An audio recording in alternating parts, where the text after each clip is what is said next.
Greetings and salutations to another episode of Nerdosphere Newsweek. I am your host, Corbin, and alongside me is my brother Clayton, as always. Yes, here I am. As typical, throughout the week, various news break through into the interwebs from topics revolving around television, movies, video games. We upload them via our Facebook and Twitter, and I set aside what I believe to be the top 5 stories that need to be brought to this table, chatted about, brought to your attention, and, you know, have a little tit for tat with my broheem right here. So, let's dive right in at number 1. THR, The Hollywood Reporter, broke today that Lego Batman director Chris McKay is in negotiations to helm a live-action Nightwing film, and the script will be penned by Bill Dubuquet, the person who penned The Accountant. Okay. So, live-action Nightwing.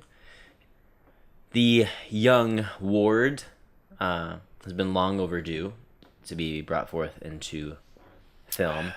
It does worry me to seeing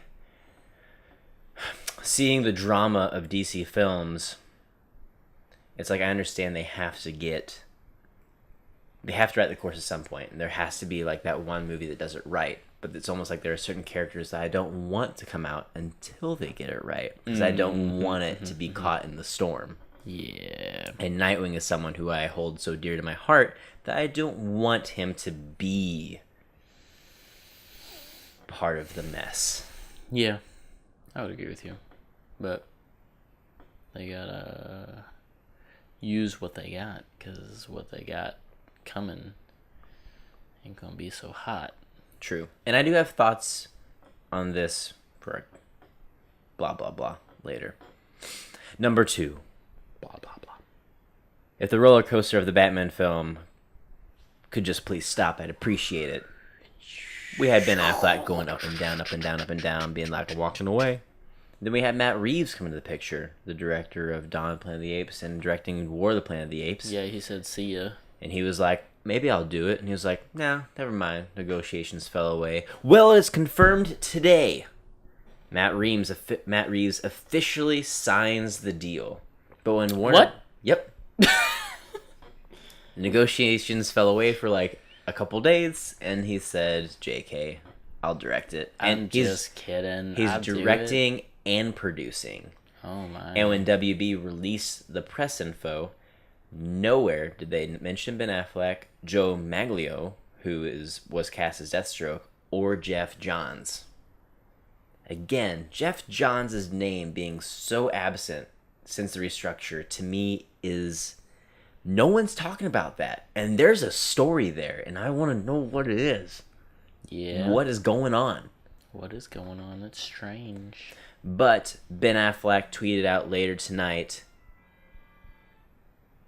Boy. Welcome. Connor, do not call us right now. We're doing a podcast. Get out of here. Ben Affleck tweeted out later today, welcome to the Batcave, Matt Reeves. Glad to have you. So for those who thought maybe Ben Affleck is trying to get away from the cowl, and maybe him not being mentioned in the press release is a sign to that, he's still Batman. Yeah, I think it's probably deliberate that they didn't mention anything but the director, because the director's been such a hot topic. Like, why even bring Ben Affleck up? Because he's obviously, like, fatigued by the whole situation. Yeah. And then, boy, do not call me again, or call Corbin again. Yeah. Boy, you know who you are, little boy. Okay, keep going. Number 3. Iwan Rheon, best known for his role in Game of Thrones for cutting off Greyjoy's pee-pee. Yeah. And feeding it to him. I first met him on the BBC show Misfits, which is a great superhero comedy.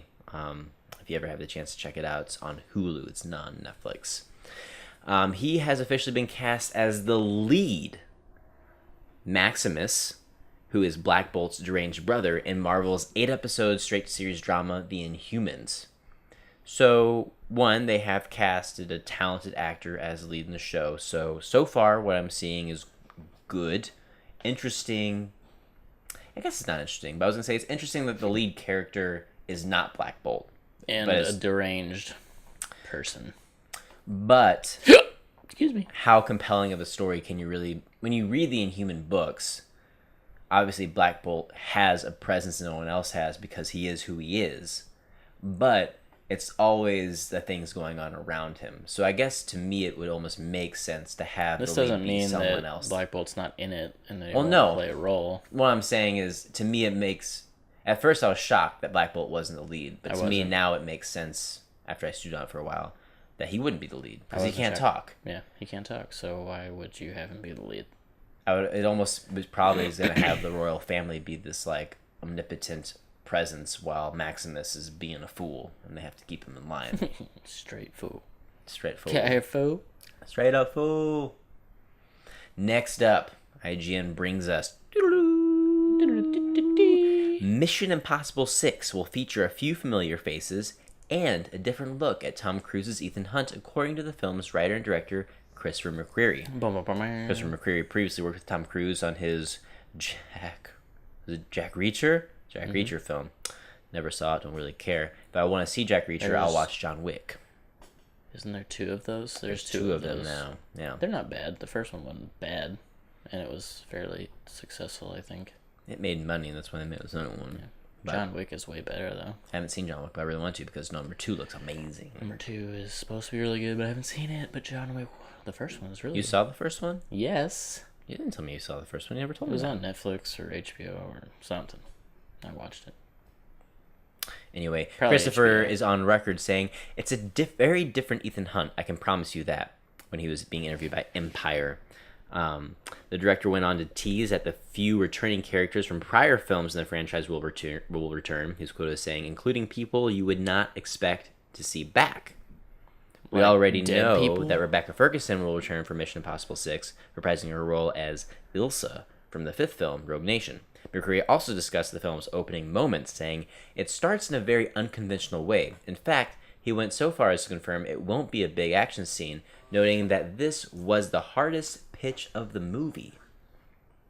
The opening sequence, that is quote-unquote unconventional. Mission Impossible 6 will dive deeper into the character of Ethan Hunt, something McQuarrie said wasn't really explored in the first 5 films, acknowledging Mission Impossible 3. McCreary noted, one movie sort of dealt with his personal life. The other movies are about people speculating what's really going on in Ethan's head. I want to know who Ethan is in this movie. I want an emotional journey for this character, and Tom really embraced it. In order to make it more character-driven, McCreary said he doesn't want to string together a bunch of action scenes, but instead actually deal with the character of Hunt.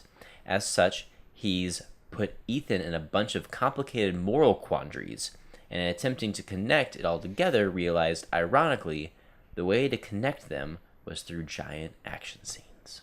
I'm kind of None okay of them will ever compare to the first one, so... I think Ghost Protocol might be my favorite. I never even watched it. You should watch Ghost Protocol. The scene where he's climbing the building in Dubai made my hands clammy and my arms spaghetti. I don't need to do that. You're actually missing out on a legitimately really good movie. Now, just which one's the one with the long hair? Is that number 2? Well, yeah, that's terrible. That one's my favorite. I hate you sometimes. It's not my favorite, but it is right now. And for as long as you look at me. We need to put that to bed immediately. I'm okay with that. I think something that I've always walked away from the Mission Impossible movies is I've always enjoyed his supporting cast and the situations they get into, but they never. I don't know. You never really walk away knowing who Ethan is. So to have it be almost take a step back and be character driven, I think could be good and add more longevity to it. I don't know. I'm more interested in it going, the first one is just so good. It's just so good. It's just got this nice atmosphere of secret mystery conspiracy. So much stuff is going on. We don't know what's happening. I don't know. Number 5, Donald Glover. Childish Gambino has officially been cast as Simba in Jon Favreau's live-action remake of The Lion King, and James Earl Jones is confirmed to return as Mufasa. Which I'm excited about. I don't think you have anyone else play Mufasa. I mean, if James Earl Jones is alive, have him be Mufasa. And then I added a number 6 this week because we didn't have time. Due to health issues, we weren't able to record last week, and this would have been on last week's news roundup. Mel Gibson is quote-unquote in early negotiations to direct the Suicide Squad 2 film. That actually might be good for that. It might actually be good for it, but I almost feel like it's like all the news outlets are reporting on it because like this is big news. But if you've ever watched Mel Gibson, especially in the past year or two, he has talked about how much he loathes the superhero genre. He hates them. He thinks they're shallow. He thinks they're dumb. I just don't see why he, after all his hateful comments, why he would sign on to a project. I don't know. Maybe he's had a change of heart. Maybe he was saying all that and never actually watched a Marvel film. He's he's thinking about Tim Burton's Batman, and that's the only movie he ever watched. And he's like, superheroes movies are stupid. Why would I do that? And then he watched Iron Man and was like, wait a second. Let me watch all the Marvel movies now. This is the best thing Hollywood's got going on right now. I feel like he had to have at least seen Iron Man because he's BFFs with RDJ.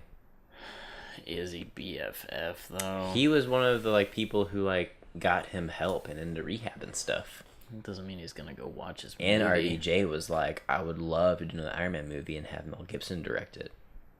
Yeah, but that doesn't mean he's seen the movie, especially if he's got this hate for superhero movies. Maybe. I just feel like if your best friend made a brand new career out of this genre, you'd at least watch one of his movies. Nah. Well. Alright, folks, there you go. Those are my topics for this past week. Clayton, take us out. Oh, yeah.